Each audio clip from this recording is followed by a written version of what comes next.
administrative and management. Now let's proceed to the types of administrators.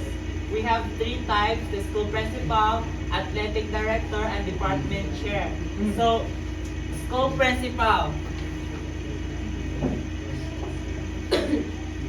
May I request Miss Peñanueva to read? School principals are the chief administrators of schools, responsible for the overall management and leadership for the institution. A school principal leads the whole school community, including students, teachers, staff, parents, and community partners. So,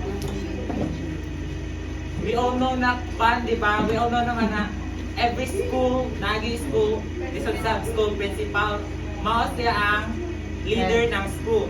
So, they are the liaison between the school and the district leadership.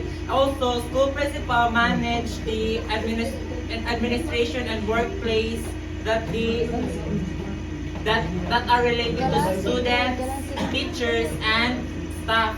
So, the responsibilities of school principal, the rules of school principals, they oversee the academic program, manage staff, and also ensure the compliance with educational policies. So, unsa pa lain na rules ng school principal? Kung sa elementary high school ba kayo principal, sa college ba kung university po sa Yes. So, unsa pa lain na rule ng principal? Okay. Ako, ang school principal also, kung ano yung mga kakuha mo sa school pibale, sa institutional school, gina-address niya yung sa state or sa government para mahatagan o provide ng mga necessities ng school. That's correct. So, school principal also engage with parents, students, and the community and to support the educational needs of the students. So, kuha ng school principal. Yeah. Next is athletic director.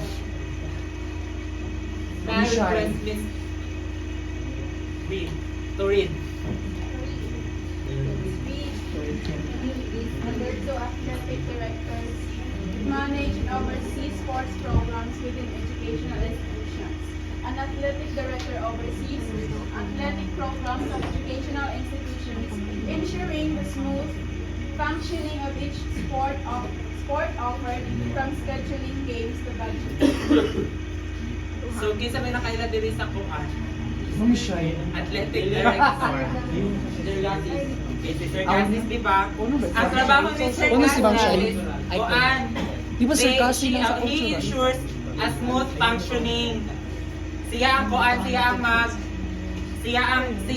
mag kuan ng scheduling ng game ang host, and also mag budgeting the money for the kuan the games. Sige, go. Di ba kung makabantay ka kasargas sa iyahang mga kuan post, dapat pinaduaw niya tanan ang iyahang grabe siya ka kuan Pinatay.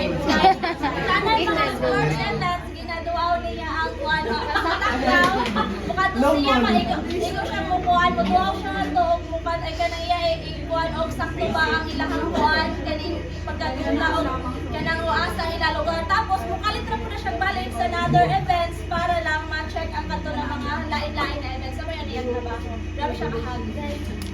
Athletic directors, ang iyang rules and responsibilities, they are responsible for organizing the sports event, and also sila po ang responsible. Isa po sila sa responsible na in hiring some coaches, and also budgeting the athletic programs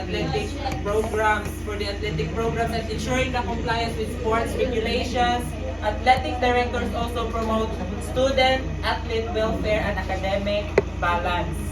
Siya sa ban sa social culture. Si Shire. O sa athletic, focus sa athletic. Kibali si Sir Gas Anyag sa takraw si Mr. Inyan Siya mag coach sa volleyball si Miss Siya mag-assign. siya mag-assign. So ay siya sa niya kahibo kung ano yung mga field na niya ng mga instructor o ano yung mga So siya gad ang mag-responsibility na So nakuha na ang athletic director. Yes. Next is department chair. Department chairs lead specific academic departments within schools or universities. A department chair is a faculty member in a given academic department assigned by the dean to manage that department. Ma'am So, Alta Marca. ang dean si Ma'am Anissa Marca. Iyang i-assign si Ma'am Arivalo na department chair. So si Ma'am Arivalo ang department chair.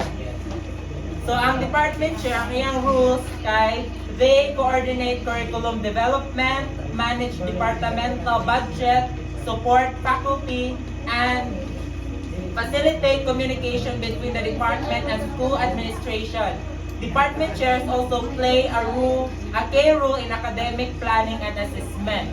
So, makabantay man mo nga, kani ang tanan nato nga mga activities na kuan, kani ang tanan na mga gipabuhat na mga activities na mga kuan, faculty, mga instructors is murag ipaagi pa siya sa department chair kung kuan ba.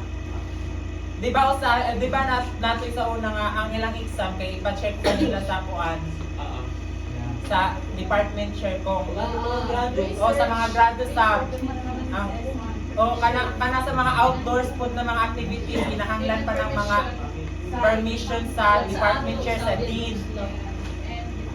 Amo yun ang trabaho ng department chair. So nakuha na. Yes, check it. So that's all for my part and thank you everyone.